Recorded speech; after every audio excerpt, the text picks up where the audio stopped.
C'est le podcast AWS en français. Cette semaine, nous parlons de la transformation d'une marketplace, une place de marché, en place de marché agentique. On vous explique tout ça. C'est parti, c'est maintenant. Le podcast AWS en français. Sébastien Stormac.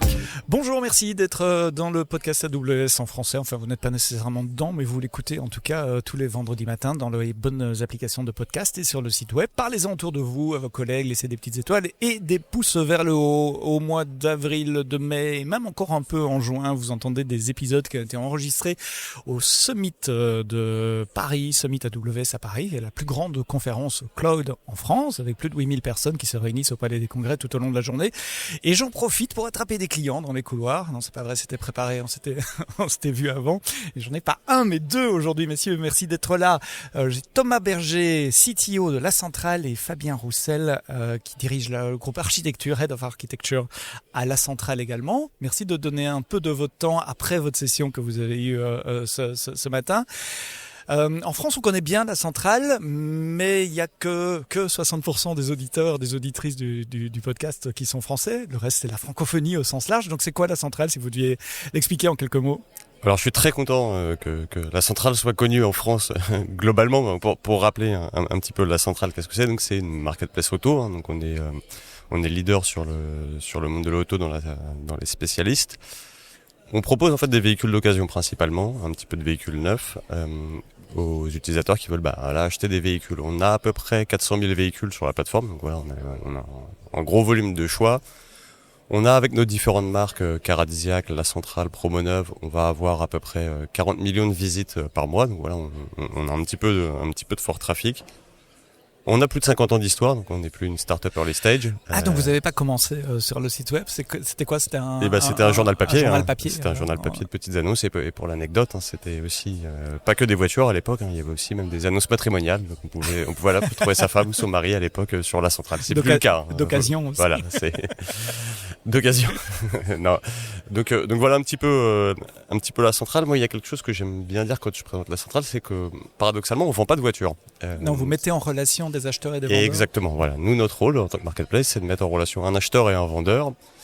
Et donc, ça a été dans le journal, on faisait déjà ça. On a fait ça sur le web. Et avec la nouvelle transformation qui arrive de l'IA, on va continuer dans ce métier, mais ça va très probablement transformer un petit peu la façon dont on fait les choses. Alors ça m'intéresse parce que évidemment, on a tous vécu la transformation du papier vers le numérique et on comprend, j'espère, la plupart des gens comprennent les enjeux pour la presse et pour les anciens titres papier. Mais c'est quoi l'implication de l'IA au niveau métier ? On va parler de technologie évidemment après, c'est un podcast technique, mais comment tu vois le futur de ce métier de place de marché à l'heure agentique ? Finalement, à une place de marché, on a énormément investi dans les précédentes années pour créer des filtres, des moteurs de recherche finalement. C'était ça le cœur d'une marketplace. Comme tu disais, on a 400 000 véhicules. Que je puisse trouver le bon véhicule pour la bonne bonne personne. région, voilà. au prix, etc. Donc c'était des moteurs compliqués. Voilà, on se basait sur des élastiques, on construisait toutes nos plateformes autour de ça.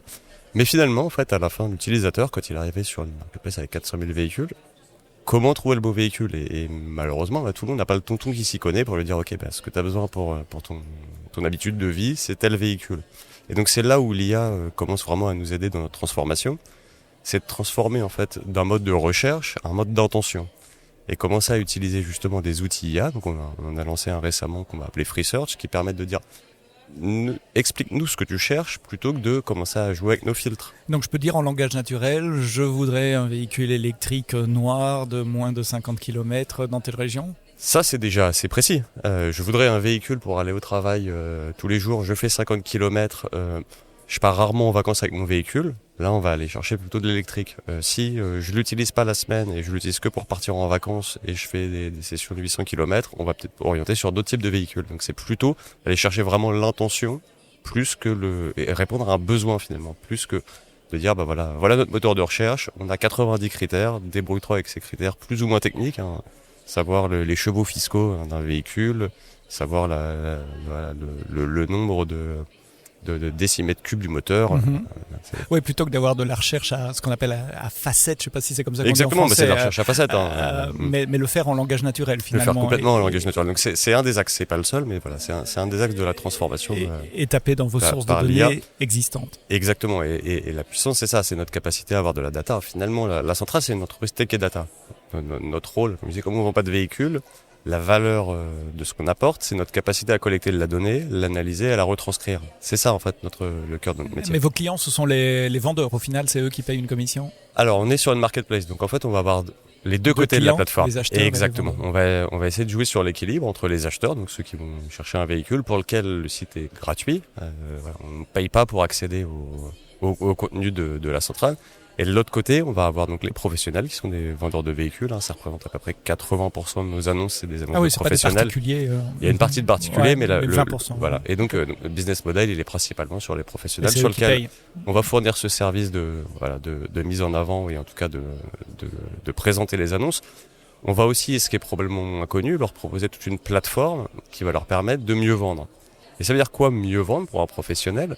Ça veut dire vendre plus vite, un taux de rotation important, parce que voilà, ça coûte cher d'avoir du stock de véhicules. Quand on a une centaine de véhicules dans son parking et qu'on les vend pas au bout de 2, 3, 4 mois, ça a un coût. Il y a des coûts d'assurance, d'entretien, etc., de vieillissement du parc. Donc on va créer toute une suite d'outils et c'est là aussi où l'IA va nous aider. Sur la création des annonces, des descriptions. Donc sur la création des annonces, sur les descriptions, mais aussi sur tout le cycle de vente. Pourquoi ? Parce qu'en fait, déjà, on connaît la demande. On a assez de volume de trafic, donc on sait la demande de véhicules. Là, récemment, on a vu une augmentation de plus de 120% des recherches de voitures électriques. Depuis la guerre en Irak. Depuis la guerre en Irak, exactement. Donc on va avoir une bonne vision de la demande. On va savoir ce que cherchent vraiment les utilisateurs. Il y a quelques mois, on avait vu une perte de recherche sur les Tesla, parce que c'était à l'époque où Elon Musk faisait n'importe quoi. Il n'y a pas de jugement de valeur, mais voilà, faisait du Elon Musk. Et donc du coup, on a cette vision de la demande. Depuis très longtemps, à partir de cette demande, à partir de notre connaissance du marché, on voit passer plusieurs millions de voitures par an sur la plateforme. On est capable d'analyser le marché, les prix du marché, ce qui a une bonne rotation, etc. On proposait aux professionnels, du coup, des interfaces qui leur permettaient de bien comprendre le marché. Et plus on mettait de data, plus c'était compliqué, parce qu'il faut se rappeler qu'un vendeur de voitures, c'est pas un data analyst. Donc quand on lui donne des tableaux avec du vert, du bleu, du rouge, un peu partout, différents tableaux pour qu'ils comprennent la demande, l'offre, son positionnement par rapport à ses concurrents, son positionnement local, etc., d'un moment, il est perdu. Et là, l'IA aussi a un gros avantage, c'est qu'on transforme en action, finalement. En générant du texte, en disant... Générant du texte, j'ai des propositions d'actions concrètes. Baisser le prix d'une annonce, parce qu'il y en a d'autres, elles sont moins chères que la tienne. Tu vas avoir du mal à la vendre parce que tu as une concurrence trop forte sur ce modèle. Ce modèle-là, tu vas pouvoir travailler sur ta marge ou sur ta rotation, parce qu'il y a beaucoup de demandes et peu d'offres. Tu es bien positionné. Le métier d'un vendeur de voitures, c'est d'acheter et de revendre des véhicules. Quel modèle tu dois acheter et à quel prix pour pouvoir les revendre et faire ta marge. Quelle est la demande aujourd'hui, exactement. etc. Est-ce qu'il y a une API également ? Vous offrez une API pour les vendeurs pour intégrer leur catalogue ? Alors on offre bien évidemment des API. À peu près 70% des annonces qu'on va recevoir des professionnels viennent de leur système métier qu'on appelle des DMS. Quand on a le métier des Dealer Management System. Wow. J'ai appris un nouvel acronyme métier. Donc la grande majorité vient de ces systèmes et après on va leur permettre justement d'intégrer des photos et surtout d'enrichir leur annonce. Finalement, nous, pour créer une annonce, il nous faut quelques photos et une plaque d'immatriculation. À partir de ça, on arrive à créer tous les détails d'une annonce, on arrive à retrouver toute la spécialité d'une voiture et leur donner toutes les caractéristiques. Alors comment ça marche ? On va lever le capot, justement, pour prendre une analogie automobile et regarder ce qu'il y a en dessous. Tout a commencé il y a 2-3 ans par un chatbot. Je crois que tout le monde a commencé par des chatbots. C'était votre première tentative de rentrer dans le monde de l'IA. Alors on ne parlait pas encore d'agents, mais en tout cas de chat. Exactement. Donc en 2024, on s'est lancé dans cette aventure. Donc on était parti sur des premières versions de ChatGPT comme moteur. Et on a créé en fait notre premier assistant. On était les premiers en Europe dans le monde automobile quand même. Donc on était quand même déjà assez pionniers sur le sujet. Et donc on avait construit cet agent pour commencer à répondre à ce problème dont je parlais tout à l'heure, de dire en fait plutôt que de répondre par des filtres, comment répondre à justement à une intention. Et Fabien va expliquer un petit peu plus comment on a fait ça. Alors Fabien, comment vous avez fait ça? Eh bien, en réalité, l'objectif, il était simple. C'était un peu de transformer, comme on l'a dit, l'expérience de recherche en une expérience de recherche plus naturelle. Et comme le disait Thomas, en fait, on a commencé au tout début, ce qu'on appelait les OpenAI assistants. Je crois que c'est même en train de disparaître ou ça a déjà disparu. Ouais, c'était le précurseur de ce qu'on appelle un agent. Exactement. Maintenant. Il y avait même une marketplace, si je me souviens bien. C'est incroyable, il n'y a que 2 ans, mais ça nous semble Je déjà crois que c'est vieux, tout déprécié, ça. Ouais. ça a disparu cette année. Enfin bon. Okay. Et du coup, on s'est appuyé là-dessus parce qu'en réalité, ça gérait déjà une partie qui est importante pour nous, qui va être la gestion du contexte, par exemple. Donc on s'est appuyé là-dessus parce que ça nous permettait de pouvoir très rapidement justement développer ce genre de nouveau système agentique où on n'avait pas forcément besoin de s'occuper un peu de la mécanique qu'il y avait derrière. Après, en fait, on s'est vite rendu compte que on avait besoin d'être un peu plus versatile et de pouvoir changer de provider plus facilement, de modèle ID ou ce genre de choses. Donc c'est là où on a commencé à migrer notre assistant sur Bedrock et sur AWS. Vous étiez déjà client AWS oui, bien sûr. avant, ça fait d'accord, très okay. longtemps. Et donc voilà, donc on a commencé à utiliser Bedrock à ce moment-là et ça a été vraiment notre premier use case. Donc là, on n'a pas encore développé une plateforme en tant que telle. On a vraiment pris ce premier use case, on a appris beaucoup de choses. On a vu, justement, on a identifié un peu les parties qu'on se devait de plateformiser et d'industrialiser pour pouvoir scaler après sur d'autres use cases. Parce qu'en fait, on s'est vite rendu compte que, en réalité, ce changement de paradigme, il marche et qu'on allait l'appliquer à plein d'endroits. Et ce use case, c'était la recherche en langage naturel sur le site IA, web. ouais, donc l'assistant IA qui permet de faire 2 choses en réalité. Donc c'est un assistant conversationnel qui permet de déjà guider l'utilisateur pour qu'il arrive à exprimer son besoin. Et du coup, l'assistant permettrait de le guider et de lui conseiller les bons véhicules.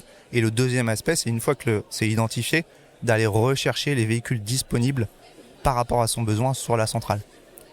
Et donc là, c'est du code que vous avez écrit vous-même, qui utilise les API de Bedrock pour accéder à un large language model, mais qui aussi doit se connecter à toutes vos sources de données. Vous avez mentionné Elastic, enfin open source. Exactement. Et des bases de données relationnelles. Exactement. Et en fait, on s'est appuyé en réalité sur notre API de search.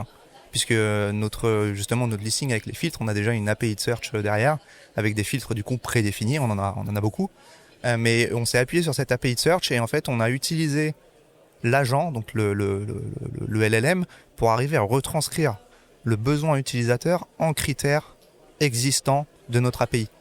Quelque chose, exemple tout bête, mais je cherche une voiture familiale, c'est un exemple simple, on n'a pas de critère qui dit familial. Donc le LLM va permettre de retranscrire ce terme familial en, par exemple, catégorie monospace, 5 places, ce genre de choses. Mm-hmm. Donc voilà, c'est parce qu'on n'est pas tous experts auto. Quand on cherche un véhicule, on ne sait pas exactement quel modèle ou quelle spécification va correspondre à mon besoin. Et c'était là où l'assistant avait une vraie plus-value sur cette partie. Quelles sont les leçons que vous avez apprises de ces premières expérimentations, ces premiers jours? Alors, beaucoup en fait. Une première, c'est... c'est pas déterministique. C'est-à-dire que le LLM... parfois il répond bien, parfois il répond à côté. Exactement. Ouais. On peut le guider, on peut lui donner des infos, on peut l'enrichir, mais on n'aura pas forcément tout le temps la même réponse pour la même question. Ça va se rapprocher, mais ça prendra peut-être une forme différente. Mais ça, c'est des choses sur lesquelles on peut agir et essayer de faire en sorte qu'il ne raconte pas n'importe quoi derrière. Après, il y a plein d'aspects au niveau sécurité, au niveau usage, parce qu'en 2024, c'était quand même... comme Thomas le disait, c'était assez récent comme usage sur des marketplaces. Il y avait déjà Guardrail dans Bedrock. Il y avait Guardrails, mais en vrai, on ne l'a pas utilisé au départ. Au départ, tous nos Guardrails, ils sont dans les systèmes d'instruction. Okay. Un des trucs que j'essaye de faire quand je suis sur un chatbot comme ça, c'est écris-moi une suite de Fibonacci en Python pour voir s'il répond ou s'il répond pas. Et ça marchait. En réalité, la première observabilité qu'on a fait notre plateforme, c'était assez intéressant parce qu'on avait de la recherche de véhicules, oui, mais on avait aussi tout un tas de personnes qui utilisaient l'assistant pour poser des questions qui n'ont rien à voir avec le véhicule. Donc ça aussi, c'est un des enjeux de se dire, je fais un outil, il est conçu pour faire quelque chose. Il faut que j'ai des garde-fous, de la sécurité pour m'assurer qu'il ne fasse pas n'importe quoi. Mais en vrai, comme aussi avec une API classique ou n'importe quelle bien sûr, source de données qu'on met à exposition dans ce genre de marketplace. Sauf que les détournements sont beaucoup plus grands Exactement. en scope. Alors armé de cette expérience, vous avez décidé de passer à l'échelle. Quelle est l'architecture que vous avez décidé de mettre en place? Je ne sais pas comment le prendre. Est-ce qu'on parle des use cases ou est-ce qu'on parle de l'architecture? Non, je pense que on va parler de l'architecture parce qu'en réalité, cet assistant, ça a été notre premier vrai use case. Et rapidement, en 1 mois, 2 mois, quand on a commencé à se dire ça fonctionne et on va aller plus loin, on savait qu'il fallait qu'on s'industrialise et on avait déjà identifié en fait les parties qu'on devait industrialiser et pas redévelopper à chaque fois qu'on a un nouveau use case. Donc il y en a plusieurs. Hein. Il y a la première partie, c'est la gestion du contexte. J'en ai parlé un petit peu avant. Un agent, faut pas qu'il soit amnésique, faut qu'il se souvienne de ce qu'on lui a dit juste avant. Donc la plateforme qu'on allait mettre en place se devait de gérer cette partie. Et donc notre première version de plateforme, en fait, on a fait un truc avec des services, j'ai envie de dire classiques sur AWS. Donc par exemple, la gestion du contexte, on a utilisé DynamoDB. Ok. Premier point. Lié à l'utilisateur est authentifié? J'ai pas posé la question. Effectivement, notre assistant implique de se connecter d'abord avec son compte pour pouvoir l'utiliser. Et donc vous enregistriez dans DynamoDB des résumés de conversation on enregistrait ou la totalité, tout le contexte, c'est-à-dire tous les messages et contexte, conversations, reply, exactement. tous les messages. Et du coup, on le faisait par user ID pour s'assurer qu'une session est accessible que par un user. Alors, on va parler des améliorations possibles. Bien sûr. Ensuite, mais c'est effectivement, c'est comme ça qu'on commence souvent. On enregistre la totalité de la conversation. Donc, mémoire pour que l'agent garde le contexte quand je reviens plus tard sur le site web, il se souvient de quoi j'ai demandé. Exactement. Ou de quoi on a parlé, ce que j'ai demandé ou de quoi on a parlé pour parler un français un peu plus correct. Sécurité, je suppose, guardrails. Oui, exactement. Alors déjà, on est authentifié, donc on a déjà un aspect de sécurité sur n'importe qui ne peut pas accéder à l'assistant. Sécurité au niveau des guardrails, effectivement, pour s'assurer qu'on reste dans des messages liés au domaine de l'automobile, pas demander du code, pas demander de politique ou quoi que ce soit d'autre. Deuxième aspect aussi très important, c'est la gestion des tools, l'orchestration des tools, puisque l'assistant, l'agent, il s'appuie sur des tools. Donc les tools, pour ceux qui ne connaissent pas, c'est le mot AI pour désigner des API globalement, enfin des outils au sens large, ça peut être des CLI aussi, mais enfin un moyen pour un agent à obtenir de l'information en dehors du modèle, quoi, en tapant dans une base de données ou ailleurs. L'agent, il est là pour répondre à un problème, pour résoudre un problème, et il a besoin de tools pour le résoudre. Okay. Donc ça peut être une API, ça peut être une lambda, ça peut être n'importe quoi. Et dans le premier cas de la première version de notre assistant, on avait un tool qui était principalement l'API de recherche. Et donc dans un système agentique où on a du tool, donc on a le LLM qui va répondre d'exécuter un tool, et là on rentre dans une petite boucle qui est de dire ok, je dois exécuter un ou plusieurs tools avec ces paramètres d'entrée, donc je dois l'exécuter, le tool va me donner une réponse, cette réponse je dois la redonner au LLM pour qu'il produise soit une réponse finale, ou alors potentiellement il va dire je vais retenter d'exécuter les tools parce que la donnée qu'on m'a renvoyée me convient pas, etc., etc. Et donc notre plateforme, la première version qu'on a développée, c'était justement cette loop de tools, de laisser la plateforme le gérer pour tous nos use cases. Du coup, ça veut pas dire que les tools sont dans la plateforme, ça veut juste dire que quand on a un agent dans la plateforme connaît les tools de l'agent et elle est capable de savoir comment les exécuter. Donc les tools sont toujours dans l'ownership du use case, donc de l'assistant par exemple, ou de l'API search. La plateforme, tout ce qu'elle va faire, c'est qu'elle va savoir comment exécuter ce tool-là, prendre la réponse et la redonner au LLM. Okay. Il y a un protocole standard pour accéder à des outils, c'est MCP. Oui. À l'époque où vous aviez commencé, ça existait déjà, il y a 1 an et demi à peu près, MCP. On parle de novembre 2024, quelque chose comme ça. Eh bien non, parce que comme on a commencé début 2024, à l'époque ça n'existait pas. Ouais. Et du coup, c'est pour ça qu'on a, dans cette première version de plateforme, fait un peu notre propre orchestration de tools avec Lambda. Principalement, on s'appuyait sur Lambda à ce niveau-là. Donc vos tools, c'était des fonctions lambda, et donc vous deviez décrire en JSON ou les interfaces avec lambda, quels sont les paramètres à passer en entrée. C'est les tool specs en fait. Ce que fait MCP. Exactement. Et en réalité, la première version de la plateforme, c'était ça, un des objectifs aussi, c'était de se dire, on ne veut pas devoir déployer de code quand on modifie une configuration d'un agent. Quand je parle de configuration d'un agent, par exemple, ça peut être un modèle ID, ça peut être un changement dans les systèmes d'instruction, ça peut être aussi un changement dans les tool specs. Donc les tool specs, c'est la définition la liste de nos des outils. Et donc ça, Exactement. c'était des variables d'environnement. C'était même c'était pas ça en réalité, c'est qu'on a fait le choix de l'extraire du code et de le mettre dans un bucket S3 tout simplement. D'accord. On a créé un registry de configuration d'agents, okay, et donc chaque use case qu'on allait développer allait publier une version de notre configuration d'agent dans ce bucket S3, et la plateforme, quand elle reçoit une request, elle identifie c'est quel agent, et elle va chercher la bonne configuration dans ce bucket S3. Ouais, souvent, le code des agents eux-mêmes peuvent être réutilisables. Ce qui change, c'est le système prompt, c'est la liste des outils, voire éventuellement le modèle.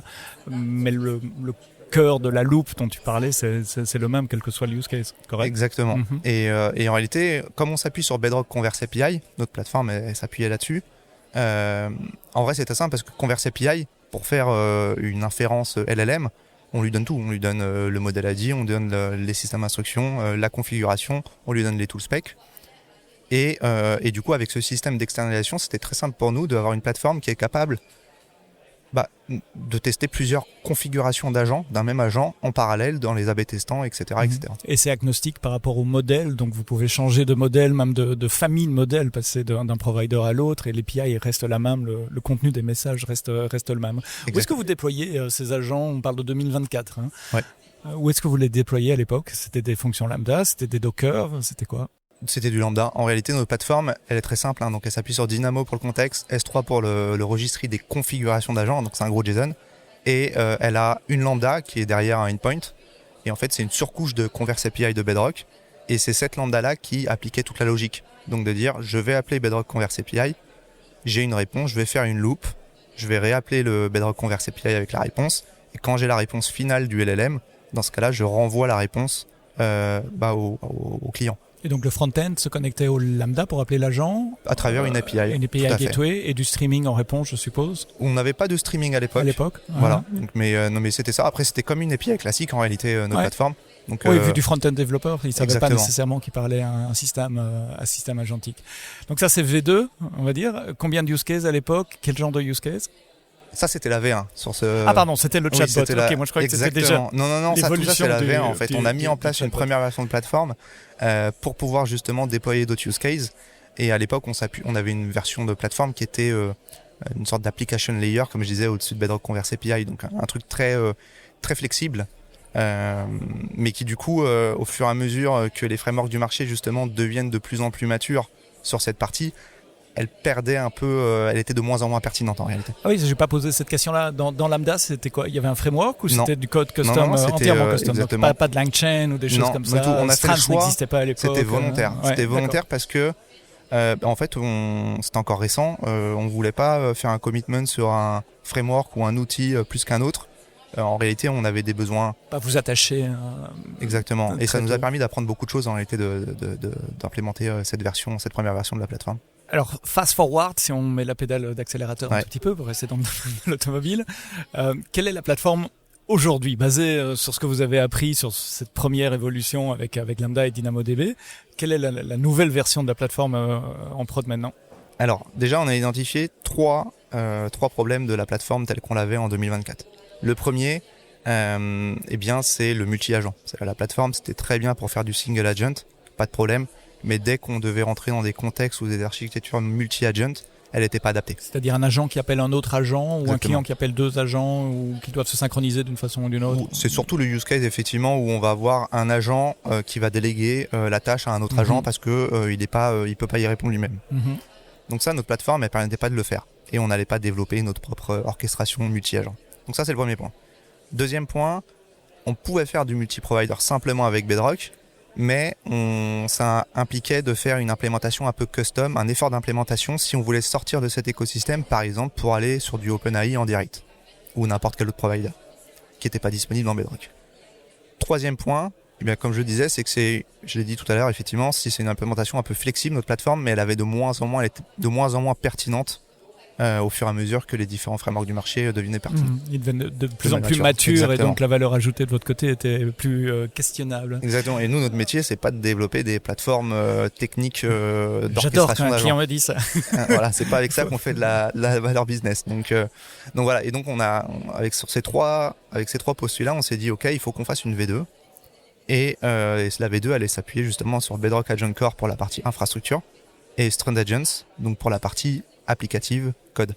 Donc là, il faut démystifier un tout petit peu pour ceux et celles qui connaissent pas. Oui. Agent Core, c'est un runtime, donc c'est un environnement d'exécution pour des agents. Moi, j'aime bien prendre l'analogie de dire c'est le lambda des agents finalement. Oui, moi C'est je dis c'est le SageMaker Endpoint aussi serverless pour les modèles SageMaker. Donc c'est un container isolé où vos agents tournent en parfaite isolation du reste du monde, mais pas que. Agent Core, il y a 7 ou 8 services autour. Un service de mémoire, un service de gestion des tokens d'authentification, des services de sécurité et d'autres. Donc Agent Core en plateforme, mais tu vas nous détailler l'usage d'Agent Core après. Et puis l'autre mot que tu as cité, c'est Strands. Donc Strands, c'est un des frameworks qui permet de créer des agents. Strands est en Python à l'époque où vous avez commencé, maintenant il est en TypeScript il est disponible également. en Node.js TypeScript, effectivement. Depuis assez récemment, début 2026, fin 2025, quelque part par là. Et donc c'est un framework open source créé par AWS qui permet de créer des agents en littéralement une ligne de code pour un agent simple. Allez, 5 lignes de code avec des imports qui Voilà. vont bien, etc. Et donc qu'est-ce que vous avez construit sur cette plateforme ?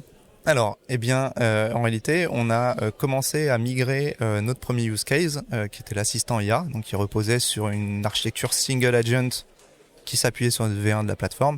Et donc, un des premiers challenges, c'était de se dire, OK, on va transformer cet assistant en un assistant multi-agent et qui sera opéré par Agent Core et implémenté avec Strands. Ça, c'est le premier point. Agent Core, on utilise, tout à l'heure tu as cité Runtime, effectivement, donc ça va être l'environnement d'exécution de l'agent et donc de l'application qui est faite en Strands, avec Strands. On utilise aussi Agent Core Memory, donc pour la gestion du contexte. Donc là, ça vient remplacer notre DynamoDB. Exactement, c'est ce que j'allais dire. Donc ça remplace votre DynamoDB. Exactement. Et donc ça gère, alors je suis pas expert de memory, mais il y a plusieurs gestions de mémoire, le Il y en court a deux, terme et le long terme. Exactement. Le court terme qui est en fait ce que faisait notre DynamoDB, c'est on va dire la mémoire d'une conversation, d'une session complète. Et il y a le long terme, donc là c'est plus sur on va dire une mémoire qui est transverse à plusieurs conversations. Donc par exemple, ça peut être une préférence utilisateur qui dit moi j'aime que les voitures rouges. Oui, c'est capturer des faits, parfois des graphes, on parle aussi, Oui. et les stocker à long terme pour se souvenir de ce que l'utilisateur préfère, Voilà, exactement. associé à une identité d'un utilisateur. Voilà. Mhm. Et Agent Core Memory, du coup, nous permet de se dire, en vrai, on va plus gérer la DynamoDB, on va plus. Et la combinaison avec Strands aussi, c'est que Strands, il a des intégrations natives avec Agent Core Memory, ce qui fait que même d'un point de vue code agentique, on n'a pas besoin de gérer le get et le put dans la memory. Donc ça, la combinaison des deux, Agent Core plus Strands, nous permet justement de Réduire la quantité de réduire code la quantité à de écrire et donc à débugger et donc à maintenir également. Tout à fait. Il y a un autre service de Agent Core dont on me souvient tout d'un coup, c'est Gateway. Oui. Et tu parlais d'outils. Est-ce que vous utilisez, donc peut-être expliquer ce que c'est Gateway et puis est-ce que vous Ouais. l'utilisez, comment ? Alors effectivement, Agent Core Gateway, c'est le service qui va nous permettre de connecter nos agents à nos tools. Okay, donc le premier point, c'est que déjà ça va nous permettre de découpler le cycle de vie de nos agents du cycle de vie de nos tools. D'un côté, vous avez les outils, peut-être maintenus par une autre équipe d'ailleurs, et puis les agents. Et il y a un contrat entre les deux, c'est l'interface, c'est une API. Je reviens à mon analogie d'API pour des outils. Exactement ça. Ça peut être lambda également, mais c'est principalement des API en réalité sur lesquels on s'appuie nous. Et Agent Core Gateway, du coup, il vient s'insérer entre les deux, nos agents à gauche, nos API à droite. Et l'avantage, c'est que ça permet de déployer des MCP servers managés par AWS. Donc ça veut dire, quand je dis manager, c'est qu'on voit même pas le code du MCP server. Donc tout ce qu'on fait quand on déploie une gateway, c'est qu'on lui donne, par exemple, la spec OpenAPI de notre API de search. On lui donne quelques configurations, on déploie et on a un MCP server ready to use et dont chacun des tools correspond à chacun des endpoints de l'API de search en réalité. Donc vous n'avez pas à gérer l'environnement d'exécution de ce MCP server, c'est en HTTP évidemment, donc on y accède, Oui. enfin HTTPS, donc on y accède à distance et c'est authentifié également. Donc vous n'avez pas à gérer la sécurité de ce endpoint là. Alors il y a deux types de sécurité sur du coup Agent Core Gateway. Il y a ce qu'on appelle la inbound security, donc c'est ce qui est en entrée, c'est ce qui est entre l'agent et la gateway, donc le MCP server. Donc là on s'appuie sur du O2 avec du Cognito derrière. Et ensuite, on a la sécurité outbound, donc c'est entre la gateway et nos targets, nos API, nos lambda, etc. Et donc là, ça va dépendre de comment est protégée en fait la target. Si c'est une API, ça peut être de l'O2, ça peut être de l'API key si elle est codée comme ça. Et pour tout ce qui est lambda, c'est encore plus simple, c'est du IAM. Et ça nous amène sur un 4e service de Agent Core, c'est le service d'identité, de gestion des Oui. tokens. Est-ce que vous avez utilisé celui-là aussi? Oui, exactement. Je ne l'ai pas précisé parce qu'en réalité, quand on déploie une Agent Core Gateway, on utilise. C'est obligatoire. Voilà, c'est obligatoire d'utiliser Agent Core Identity. Et c'est ce qui va nous permettre justement de dire en inbound, c'est telle identité avec tel provider. En outbound, c'est telle identité, tel provider. Où est-ce que je vais récupérer le secret et ce genre de choses. Vous avez fait tous ces choix assez tôt par rapport au cycle de vie d'Agent Core qui n'a qu'un an, un an et demi. Est-ce que vous avez commencé avant la GA? Parce que je sais que parfois il y a des clients qui sont proches des équipes services et qui sont bêta-testeurs. Où est-ce que vous avez commencé dans le cycle de vie d'Agent Core? Alors on a commencé avant la GA, on n'a pas mis en production la GA quand même. Parce que, Non, mais quand même. on est joueur, mais pas quand même. Non, en fait, on a été informé de l'arrivée d'Agent Core puisqu'on travaille beaucoup avec nos contacts AWS et ils connaissaient tout à fait la plateforme qu'on était en train de monter et les problèmes qu'on rencontrait. Donc on avait fait aussi beaucoup de retours produits. Typiquement, Fabien l'a un petit peu expliqué, mais pourquoi on avait une DynamoDB pour stocker, c'était pas le contexte pour garder pour la session d'après, c'était juste renvoyer la question d'avant, l'agent, sans ça, perdait la première question quand on en posait une deuxième. Il ne le gardait pas en mémoire. Il le gardait pas en mémoire, donc notre DynamoDB servait d'abord à ça déjà, que la conversation, ce soit pas à chaque fois une question en perdant le contexte du reste de la discussion. Donc Memory, voilà, quand il est arrivé, on a fait enfin, en fait, c'est quand même... Nous, ça nous semblait aberrant quand on a fait notre plateforme. On va être obligé de renvoyer la question à chaque fois au modèle, quoi. Donc c'était... Donc on avait été prévenus un petit peu en avance, voilà, de l'arrivée, de à quoi ça pourrait ressembler. Donc on a aussi ralenti un petit peu justement notre nouvelle plateforme. Vous baser, on va peut-être attendre. Il y a quand même Agent Core qui va être annoncé, donc avec beaucoup de choses. Et je dois avouer, ça a été plus loin même que ce qu'on attendait. En fait, on attendait quelques outils supplémentaires à Bedrock. En vrai, on a eu vraiment un écosystème complet et qui nous permet, voilà, de déployer at scale. Parce que notre premier use case, finalement, développer de l'IA, je pense que tout le monde a essayé, c'est pas très compliqué. Hein, à petite échelle, non? On a mis à peine un mois à le faire et avec une roadmap où on faisait autre chose, hein, on n'était pas focus dessus. On a mis un mois à le coder, on a mis 3 mois à le sécuriser. Ben voilà, ça c'est un bon ratio, tiens. Voilà. À sécuriser, tant au niveau de la prompt injection que gestion des coûts, que scalabilité, etc. Donc c'était finalement on a passé 3 fois plus de temps en infrastructure qu'en création de valeur. Et grâce maintenant à notre plateforme V2, on a exactement inversé le paradigme. Et c'est ce qui nous a permis, voilà, sur le premier trimestre 2026, on a sorti 9 cas d'usage IA agentique sur la plateforme. Customer facing, en production. Donc le business va beaucoup plus vite pour créer des nouveaux use cases maintenant que cette plateforme... Et ça nous permet, de tester plus vite. On va tester, on teste systématiquement. On A/B-test beaucoup parce qu'on essaie de voir... L'idée, c'est quand même de créer de la valeur à la fin. C'est bien, on est des ingénieurs, on aime bien sortir des trucs IA. Mais en fait, à la fin, est-ce que ça a de la valeur pour l'utilisateur? Ce qu'on a vu aussi, hein, typiquement les chatbots, ça marche pas très bien.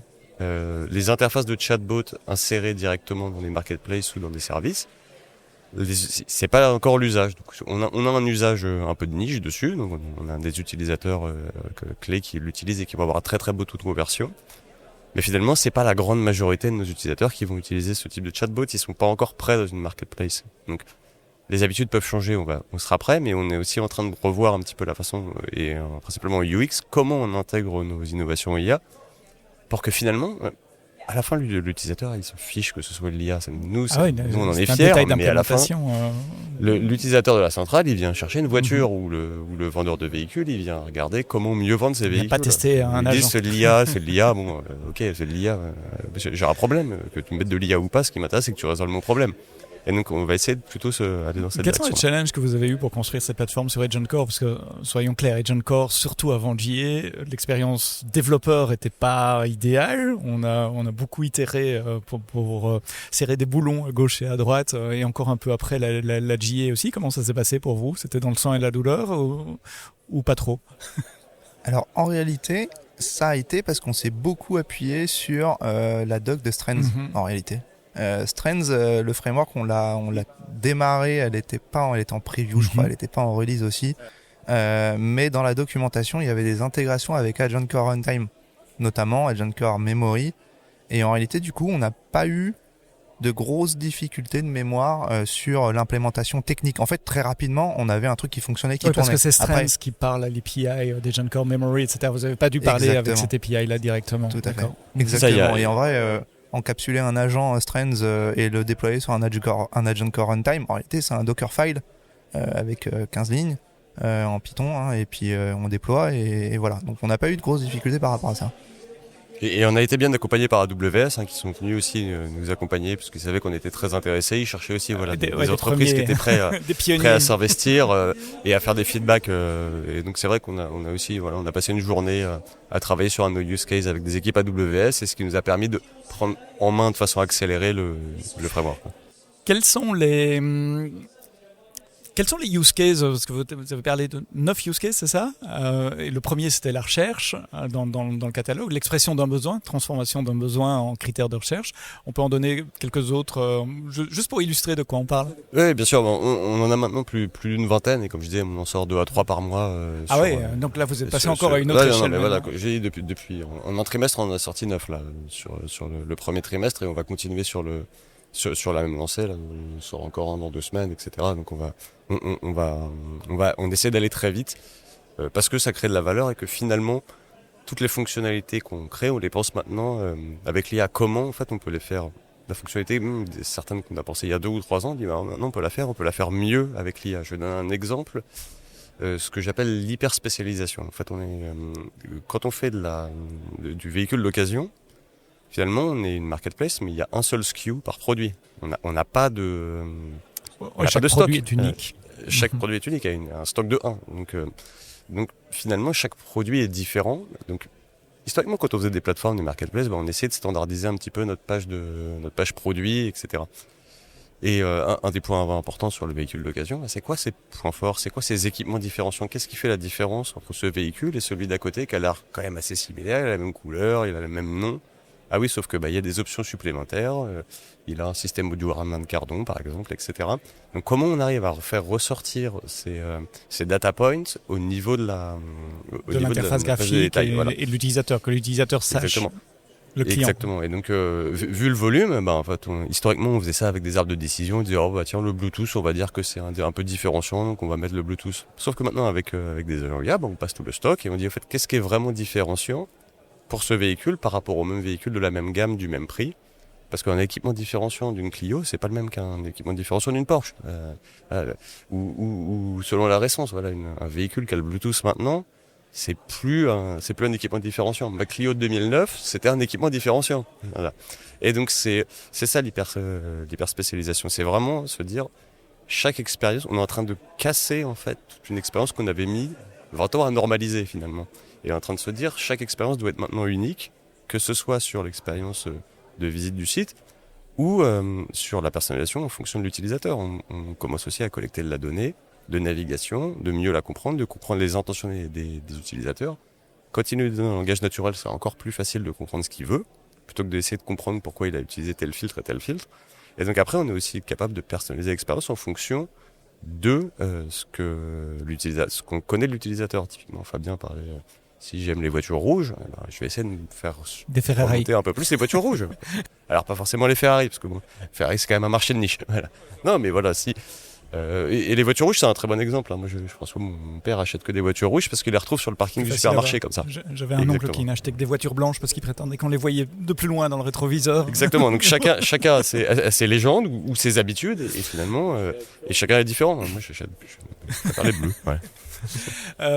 J'ai 2 questions qui me brûlent les lèvres. Il y en a une qui est comment vous choisissez vos modèles. Je pourrais poser la même question de façon un peu différente. Comment vous faites la balance entre les coûts et la pertinence des réponses? Alors, on a un framework assez simple. On va toujours essayer de prendre le plus petit modèle. On aime bien une des valeurs d'AWS qui est la frugalité. On essaie de l'appliquer aussi, et que ce soit sur les modèles ou sur notre gestion de dépenses. Vous avez un business model similaire à Amazon, dans le sens c'est la marge très faible, donc c'est le volume qui compte. Exactement. Donc on va essayer d'être vraiment frugal pour avoir ça. Donc comment ça s'applique dans les modèles, dans le choix de modèles, en fait nos use cases ils sont pas tous ultra compliqués. Un agent il n'a pas besoin de faire des tâches des fois très compliquées. On n'opère qu'en France, donc déjà toutes les capacités de traiter de l'anglais, du chinois, on n'en a pas forcément besoin. Donc on va aller chercher plutôt d'abord des petits modèles. Donc on a certains use cases, par exemple celui qui permet de générer des descriptions d'annonces. On va utiliser Nova Lite. C'est un tout petit modèle, il marche très bien. On lui envoie les caractéristiques du véhicule, en bon système prompt, un petit peu de contexte, et il va être capable de faire une très bonne description d'annonce sans aller chercher le dernier modèle d'Anthropic ou de Panay. Donc on va toujours d'abord aller chercher les modèles les plus petits, et en plus ils sont plus rapides, parce que pour l'utilisateur, quand ça met 10 secondes à répondre, quand on est sur une marketplace, c'est beaucoup trop long. Donc on va aller chercher toujours les plus petits modèles. On va essayer de découper aussi nos agents pour avoir cette capacité justement à dire ok, j'ai besoin d'un gros modèle sur certaines parties du workflow et des petits sur d'autres. Et donc voilà, on va avoir une gamme de modèles assez large. Et puis si on n'est pas satisfait du résultat, on va monter en gamme. Et surtout, je pense que tous ceux qui ont déjà fait des agents IA, comment on dit que c'est mieux ? Oui, comment on En mesure la pertinence Fabien en parlait, d'un c'est résultat. pas déterministe. Hein, et en plus, nous, quand on fait de l'IT, ça fait 20 ans que je fais des systèmes déterministes. Hein, Donc, comment on arrive justement à faire ça ? Donc, alors, je spoil, hein, j'ai pas la solution magique, mais on a quelques pratiques. Donc déjà, on va créer systématiquement des prompt catalogues. Donc, voilà, tout ce qu'on considère comme étant les questions et les réponses qu'on attendrait sur notre modèle, qu'on va justement travailler et qu'on va aussi enrichir au fur et à mesure à partir des données de nos utilisateurs. Donc on va créer ça et on va les passer à chaque changement de modèle. Et après, c'est la B-test en fait. C'est le business le juge de foi. C'est quand chaque use case, il y a un KPI qui doit faire bouger. Hein. Typiquement, quand on parlait tout à l'heure des recherches en langage naturel, à la fin, on doit avoir plus de contacts pour les vendeurs. Donc c'est ça. Et vous le mesurez réellement avec de l'A/B testing, donc en déployant les deux et en dirigeant certains utilisateurs sur un, d'autres utilisateurs sur l'autre. Exactement. Donc toute la plateforme permet d'A/B tester que ce soit des prompts, différents modèles, avec et sans modèle aussi. Parce que est-ce que ça marche pas mieux sans IA en fait ? Parfois la réponse est oui. Où ça marchait mieux sans IA. On a revu notre copie. Et donc on va essayer de trouver, de dire ok, est-ce que c'est de la vraie valeur business ? Et l'A/B test qu'on a en cours là sur une recherche qui est vraiment très simple, qui est plus du tout une interface chat, qui est vraiment un champ que je vais pouvoir taper. On voit une conversion qui est de plus 20% par rapport à ceux qui n'ont pas la feature. C'est pas marginal. Non, on va aller vraiment chercher des grands. Bon, après, ceux qui ont fait des A/B tests savent qu'il y a des biais. Mais à plus 5%, je serais très content. Voilà. Et l'autre question que j'avais, c'était, vous avez parlé d'MCP, Fabien, tu as parlé d'outils MCP. Il y a un grand débat dans les développeurs agentiques pour le moment. Est-ce qu'on a besoin d'MCP ? Les MCP sont assez verbeux, donc ils consomment beaucoup de tokens, et donc ça réduit le contexte disponible, ça relie à tout ce que tu as dit au sujet de la mémoire, etc. Parfois, on dit juste un shell script et quelques outils en ligne de commande, ça peut être plus efficace qu'un MCP. Donc vous avez un peu d'expérience et de recul à utiliser ce genre d'outils en prod. C'est quoi votre point de vue, peut-être même d'un niveau philosophique d'abord, avant d'expliquer si vous avez choisi une implémentation ou l'autre ? Oui, en réalité, le MCP c'est un peu l'équivalent de l'USB. Pour une entreprise, pour nous, c'est quand on a des agents, on veut les connecter à nos tools, on n'a pas envie d'implémenter une façon de les connecter à nos tools. Donc c'est le standard qu'on utilise. Si demain le standard doit changer, il changera et on s'adaptera pour utiliser le nouveau standard. Donc on n'a pas une préférence en particulier pour MCP ou pas, c'est qu'aujourd'hui c'est le standard dans les architectures agentiques pour connecter un agent à nos tools. Donc c'est celui qu'on utilise. J'ai lu des articles effectivement sur ce qu'on appelle le token bloat, sur comme quoi Perplexity par exemple, ils arrêtaient le MCP en interne pour des raisons de contexte énormes, etc. Alors nous déjà on n'est pas à l'échelle de Perplexity, donc on n'a pas forcément les mêmes problématiques de contexte énormes, et en final ce qu'on fait c'est qu'on essaie d'appliquer des designs d'architecture un peu simplistes qui vont nous permettre de mitiger un peu le problème. Donc par exemple, oui, si on a un MCP serveur avec 100 tools, oui c'est un problème, parce que si j'ai un agent il a besoin que de 2 tools, il aura 98 tools qui lui servent à rien. Et donc on a un contexte, on va dépenser 98% pour rien. Et en plus, donc ça, on perd de la précision parce que l'agent est un peu confus avec toute cette pile d'informations. Donc nous on a fait un choix par exemple, on se dit nos MCP serveurs déjà on va les designer avec Agent Core Gateway, on va les séparer par domaine. Donc on va avoir un MCP serveur pour le search par exemple, un MCP serveur pour le pricing, ainsi de suite. Déjà ce qui va nous permettre de limiter le nombre de tools par MCP serveur. Parce qu'en fait un agent il n'a pas forcément besoin de tools de plusieurs domaines en même temps. Donc ça c'est le premier point. Deuxième point, c'est que même si dans notre MCP serveur il y a 15 tools et on a un agent, il n'en a besoin que de 3, bien en réalité au niveau de l'agent, quand on lui donne le MCP serveur et qu'on liste les tools du MCP serveur pour lui donner après, eh ben on fait du tool filtering, tout simplement. On sait que notre agent il a besoin que de 3 tools. Eh bien on prend que ces 3 là. Okay, et après il utilisera dans l'ordre qu'il veut les 3 tools en fonction de ce qu'il décide, mais il n'y a pas besoin de lui donner les 12 autres. Donc ça, en fait, ça paraît logique, hein, c'est très simple, mais ce qui fait que c'est pragmatique, exactement, chercher le mot. Et en réalité, du coup, ça nous permet de résoudre déjà une grosse partie du problème. Marrant, comme toute cette conversation-là me rappelle tout le débat des microservices, quelle est la taille des microservices. Et même, moi, je prendrais, t'as comparé tout à l'heure aux API, la MCP. Hein, l'industrie, on a besoin de standards. On a besoin de standards parce que c'est des standards de communication. Et le MCP, c'est bien, on l'utilise interne, mais en fait, la vraie idée du MCP, c'est de s'ouvrir aussi à l'extérieur, comme l'ont été les API. Et je reprends l'exemple de SOAP, par exemple. On peut avoir maintenant, c'est facile, des années après de critiquer ce qu'était SOAP, mais au moins, ça nous a permis d'avoir un langage commun. Pour les plus jeunes qui nous écoutent, SOAP, c'était une interface standard pour appeler, c'était avant REST, et c'était pour appeler des API. C'était en XML, et sur lequel très verbeux. c'était très verbeux. Voilà, on disait la même chose de SOAP, mais ça a permis aussi, c'est ça qui a commencé de commencer et de créer le langage commun. Donc, finalement, c'est ce qu'on a besoin. Alors, MCP, et comme disait Fabien, c'est l'USB. Moi, quand on en a parlé l'autre jour, je disais, en fait, c'est l'USB. Si ça devient l'USB-C, on passera à l'USB-C, en fait. Il y aura des évolutions, ça va être amélioré, on n'est pas les seuls à avoir le problème. Et donc, philosophiquement, pour moi, c'est plus important d'avoir un standard et d'être capable, justement, d'interagir avec l'écosystème, plutôt que de chacun créer son standard, parce que on fait de la tech, on sait ce que c'est maintenant. Vous êtes en prod depuis quelques trimestres. Comment vous voyez l'évolution de la plateforme? Alors les use cases, on a bien compris, ils viennent à l'appel, le métier n'en manque pas. Mais comment vous voyez l'évolution de la plateforme? Alors évidemment, on parle d'IA, donc on va pas faire des prédictions à 5 ans, hein, ça sert à rien. Mais qu'est-ce qui vous occupe là pour cette année 2026? Donc sur cette année, hein, tout l'enjeu, voilà, ça va être de continuer à driver du business. Hein, c'est ça le cœur de notre métier finalement. Là, on a parlé comment la technique mais finalement à la fin, je raccrochais, c'est que en fait on améliore l'expérience de nos utilisateurs, que ce soit les acheteurs ou les vendeurs. Hein, c'est ça le cœur de notre métier. Donc cette année, on va continuer et on va toujours s'appuyer sur l'IA parce qu'on considère et on pense que tout ce que nous offre l'IA maintenant nous permet d'encore accélérer sur l'expérience des deux côtés de la plateforme. Donc ça, c'est un vrai enjeu. Et même plus loin, c'est comment en fait la centrale existera encore dans 5 ans. Moi, j'essaye de réfléchir justement à faire des plans dans 5 ans. Alors pas des plans en disant exactement ce qu'on sera, mais comment ça va évoluer.